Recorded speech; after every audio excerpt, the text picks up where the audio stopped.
Good morning everyone. आज का topic है क्लासिफिकेशन ऑफ ऑटोमोबाइल। इसका मतलब ऑटोमोबाइल का वर्गीकरण होता है। कैसे हम लोग ऑटोमोबाइल का क्लासिफाई कर सकते हैं, आइए जानते हैं। क्लासिफिकेशन ऑफ ऑटोमोबाइल, इसको 5 भागों में बांटा गया है। सबसे पहला अकॉर्डिंग टू पर्पस, उद्देश्य के अनुसार। अकॉर्डिंग टू कैपेसिटी, क्षमता के अनुसार या आधार पर। अकॉर्डिंग टू फ्यूल यूज, ईंधन स्रोत पर आधारित। According to number of wheels, पहियों की संख्या के आधार पर। According to number of drive की संख्या के अनुसार। इसको 5 भागों में बांटा गया है। कौन सा व्हीकल किस कैटेगरी में आते हैं तो विस्तार से जानेंगे। ये क्लासिफिकेशन ऑफ ऑटोमोबाइल का फ्लो चार्ट है। इसका स्क्रीनशॉट आप लोग ले सकते हैं और इसको हम लोग विस्तार से समझेंगे। तो सबसे पहले according to purpose. According to purpose में जितने व्हीकल हैं वो 3 कैटेगरी में बांटा गया है। सबसे पहले पैसेंजर व्हीकल्स, उसके बाद गुड्स व्हीकल और स्पेशल व्हीकल्स। पैसेंजर व्हीकल इसे हम लोग हिंदी में यात्री वाहन कहते हैं। ये वाहन यात्रियों को एक जगह से दूसरी जगह तक पहुंचाता है, जैसे बस, कार इत्यादि, जो कि पैसेंजर को एक जगह से दूसरी जगह ले जाते हैं, उसे हम लोग पैसेंजर व्हीकल कहते हैं। उसके बाद गुड्स व्हीकल, ये बेसिकली सामान को एक स्थान से दूसरे स्थान पहुंचाता है, जैसे कि ट्रक, ट्रैक्टर, सामान ढोने वाला ऑटो रिक्शा, ये सब एग्जाम्पल है गुड्स व्हीकल का। इसके बाद हम लोग आ जाते हैं special vehicles. Special purpose vehicle, ये वाहन किसी खास काम को प्रयोग में आते हैं, जैसे एम्बुलेंस, फायर ब्रिगेड जो कि आग बुझाने का काम में आता है। उसके बाद फोर्कलिफ्ट जो कि सामान ढोने का काम में आता है, और क्रेन इत्यादि सब स्पेशल व्हीकल हैं। तो आई होप आप लोग पैसेंजर व्हीकल समझ गए, गुड्स व्हीकल समझ गए और स्पेशल व्हीकल समझ गए। Next, according to capacity. According to capacity मतलब क्षमता के अनुसार हम लोग व्हीकल को 2 कैटेगरी में बांटते हैं। सबसे पहले एलएमबी व्हीकल और एचएमबी व्हीकल। तो एलएमबी व्हीकल मतलब होता है लाइट मोटर व्हीकल्स, और एचएमबी मतलब heavy motor vehicles. Light motor vehicle का मतलब ये होता है कि इसे ऐसे वाहन जिसका वेट हल्का हो उसको लाइट मोटर व्हीकल कहेंगे। जिस व्हीकल का वेट ज़्यादा होगा उसे हम लोग हैवी मोटर व्हीकल कहेंगे। इस एग्जांपल में जैसे कि car, motorcycle, auto rickshaw, jeep, van, तो ये सब लाइट मोटर व्हीकल हैं। हैवी मोटर व्हीकल में जैसे बड़े ट्रक और बस, ट्रक, ये सब हैवी मोटर व्हीकल। ट्रैक्टर भी हैवी मोटर व्हीकल में आएंगे। According to fuel used. According to fuel use का मतलब होता है ईंधन का उपयोग के अनुसार। हम लोग इसको फिर 4 कैटेगरी में बांटते हैं, जैसे petrol use vehicle, diesel use vehicle, gas vehicle, electric vehicle. सबसे पहले आ जाते हैं petrol use vehicle.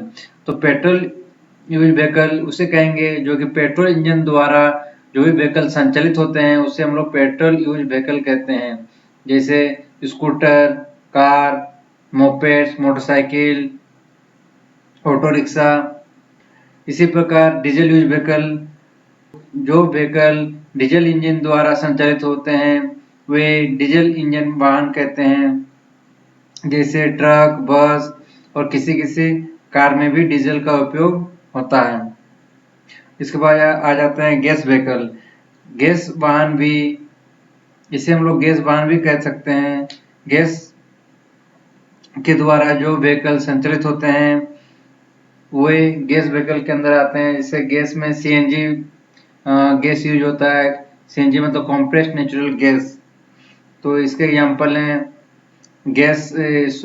CNG car, CNG bus, CNG auto rickshaw भी बहुत जगह यूज होते हैं। तो ये सब एग्जांपल है सीएनजी व्हीकल का। इसके बाद आ जाते हैं इलेक्ट्रिक व्हीकल। जो व्हीकल बिजली के द्वारा संचालित होते हैं वैसे वाहन को हम लोग इलेक्ट्रिक व्हीकल कहते हैं। ये इलेक्ट्रिक व्हीकल के मदद से व्हीकल में लगे बैटरी को चार्ज किया जाता है और बैटरी फुल चार्ज होने के बाद आप इसे यूज कर सकते हैं। अभी आ जाते हैं according to number of wheels. पहियों की संख्या के अनुसार व्हीकल को फिर 4 भागों में बांटा गया है। सबसे पहले आ जाएंगे, सबसे पहले 2 व्हीलर व्हीकल, फिर 3 व्हीलर व्हीकल, फिर 4 व्हीलर, फिर 6 एंड मोर, मतलब 6 या 6 से ज्यादा व्हील वाले व्हीकल को इस कैटेगरी में रखा गया है। सबसे पहले 2 व्हीलर व्हीकल, जिस व्हीकल में 2 व्हील लगे रहेंगे उसको हम लोग 2 व्हीलर व्हीकल कहेंगे। 3 व्हीलर व्हीकल, जिस व्हीकल में व्हील की संख्या 3 होगी उसे हम लोग 3 व्हीलर व्हीकल कहेंगे। 4 व्हीलर, 4 पहिए वाले व्हीकल को हम लोग 4 व्हीलर कहेंगे और 6 या उससे ज्यादा वाले पहियों वाले गाड़ी को हम लोग 6 एंड मोर व्हील की कैटेगरी में रखेंगे। 2 व्हीलर के एग्जांपल है मोपेड्स, बाइक, स्कूटर, स्कूटी, ये सब 2 व्हीलर व्हीकल है। 3 व्हीलर ऑटो रिक्शा का 3 चक्का होता है, इसीलिए इसे 3 व्हीलर व्हीकल कहते हैं। 4 व्हीलर कार, वैन, इसे हम 4 व्हीलर लगे रहते हैं, इसीलिए इसे हम लोग 4 व्हीलर व्हीकल कहेंगे।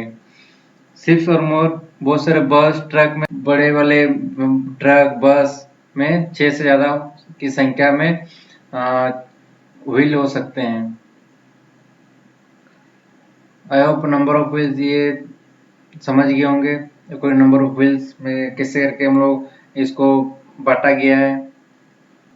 According to number of drive means drive का संख्या के अनुसार हम लोग डिफरेंट कैटेगरी में हम लोग व्हीकल को बांटते हैं। जैसे पहला है 1 व्हील ड्राइव, फिर सेकंड में है 2 व्हील ड्राइव, फिर 4 व्हील ड्राइव।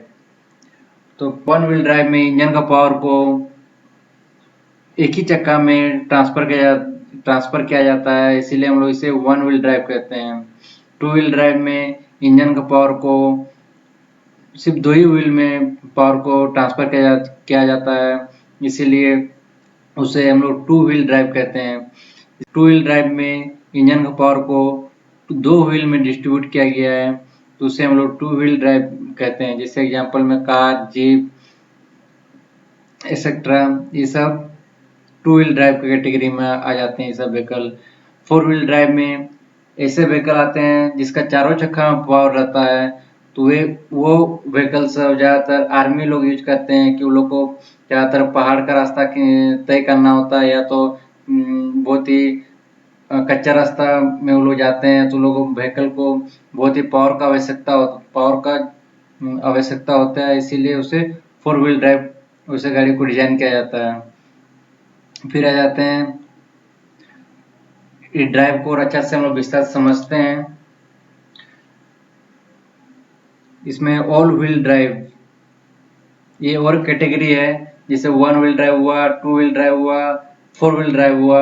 अभी आ जाता है कि 4 व्हील ड्राइव के बाद और एक ड्राइव होता है, उसे हम लोग ऑल व्हील ड्राइव कहते हैं। किसी किसी व्हीकल में 4 से अधिक व्हील भी होते हैं, और अगर सभी व्हील में इंजन का पावर को व्हील में ट्रांसफर किया जाता है तो उसे हम लोग ऑल व्हील ड्राइव यानी AWD कहेंगे। पहले ये चारों व्हील हैं, ठीक है। उस आगे के 2 व्हील को हम लोग फ्रंट व्हील कहेंगे और पीछे के 2 व्हील को हम लोग रियर व्हील कहेंगे। व्हील को सपोर्ट करने वाला शाफ्ट को हम लोग एक्सल कहते हैं। ये जो आगे वाला एक्सल को हम लोग फ्रंट एक्सल कहेंगे और पीछे वाला को हम लोग रियर एक्सल कहेंगे। यहाँ पे इंजन इनको दर्शा रहा है, और ये डिफरेंशियल जो कि यहाँ पावर डिस्ट्रीब्यूट करता है दोनों एक्सल में। ये व्हीकल का बेसिक टर्म है जो कि सबको पता होना चाहिए। अब समझते हैं ऑल व्हील ड्राइव में पावर कैसे करके ट्रांसमिट किया जाता है। सबसे पहले इंजन से जो पावर प्रोड्यूस होता है वो पावर को हम लोग गियरबॉक्स के माध्यम से ट्रांसफर केस तक उस पावर को ट्रांसफर किया जाता है, और उसके बाद ट्रांसफर केस से हम लोग डिफरेंट व्हील तक इंजन का पावर को भेजते हैं एक्सेल के माध्यम से। इस एनिमेशन वीडियो के द्वारा समझते हैं ये एक AWD व्हीकल है, यानी ऑल व्हील ड्राइव व्हीकल है। इसके सभी व्हील में पावर है, इसलिए ये व्हीकल ऑफ रोड कहीं भी आसानी से मूव कर सकता है। इसके पिछले व्हील हवा में रहने के बावजूद भी ये व्हीकल आगे की ओर मूव कर रहा है। इसका मतलब इसके सभी व्हील में पावर को ट्रांसफर किया जा रहा है। आइए और एक एनिमेशन वीडियो के माध्यम से हम लोग अच्छे समझते हैं। ये भी ऑल व्हील ड्राइव व्हीकल है। तो ये देख सकते हैं इसमें इतना कच्चा रास्ता में भी ये बहुत ही आसानी से ये मूव कर रहा है व्हीकल। तो ये इसके हर व्हील में इसका इंजन का पावर को इसमें ट्रांसफर किया जाता है कि अगर एक व्हील भी अगर हवा में इसका ग्राउंड से अगर ऊपर आ जाता है तो उसके दूसरे जो आगे पीछे जो व्हील लगे हैं वो गाड़ी को आगे बढ़ने या पीछे जो भी आगे या पीछे करने में मदद करते हैं। इसका आसानी से देखिए यहाँ पर व्हील ऊपर ग्राउंड से भी ऊपर आ जाता है, फिर भी ये आसानी से गाड़ी मूव कर सकता है। ये एनिमेशन वीडियो से मस्त मूव कर सकते हैं कि ऑल व्हील ड्राइव कैसे काम करता है। रेयर एक्सेल ये दोनों चक्का हवा में है, उसके बावजूद भी गाड़ी मूव कर रहा है। तो आई होप आप लोग क्लासिफिकेशन ऑफ ऑटोमोबाइल को अच्छे से समझ गए होंगे और इससे आगे जो भी टॉपिक होगा वो नेक्स्ट वीडियो में आप लोग को प्रोवाइड किया जाएगा। आज के लिए इतना ही। Thank you.